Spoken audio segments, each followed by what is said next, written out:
Maharashtra state transport कामगार संघटनेकडून वारंवार एसटी महामंडळ आणि शासनाला एसटी कामगारांच्या विविध प्रलंबित आर्थिक व इतर मागण्यांबाबत निवेदन देत वेळोवेळी आंदोलनाचा इशाराही दिला गेला। शेवटी मागणी मान्य न झाल्याने विभागीय नियंत्रक कार्यालयाच्या परिसरात एसटीचे कर्मचारी बेमुदत उपोषणावर बसले आहे। कामगारांनी यावेळी एसटी महामंडळ व शासनाच्या विरोधात घोषणाबाजी केली। महागाई भत्ता, घरभाडे भत्ता व वार्षिक वेतनवाढ याची थकबाकी देण्याबाबत 15 दिवसात मान्यता प्राप्त कामगार संघटनेसमवेत मुख्यमंत्री एकनाथ शिंदे यांच्या उपस्थितीत बैठक घेऊन निर्णय घेण्याचे सप्टेंबर 2023 मध्ये शासनाने मान्य केले होते। परंतु 4 महिन्याचा कालावधी लोटल्यानंतरही अद्याप बैठक झाली नाही।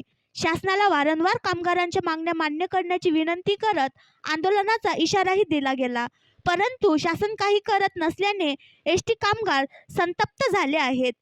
यावेळी महाराष्ट्र स्टेट ट्रान्सपोर्ट कामगार संघटनेचे विभागीय सचिव रूपम वाघमारे, विभागीय अध्यक्ष गणेश डांगे, विभागीय कार्याध्यक्ष विकास डुबुले, विभागीय कोषाध्यक्ष मनीष तिवारी, संघटन सचिव कैलास नांदुरकर, श्रीमती सविता नागवंशी, राज्य उपाध्यक्ष मुंबई व डेपो युनिट अध्यक्ष सचिव सहित पदाधिकारी व सभासद उपस्थित होते।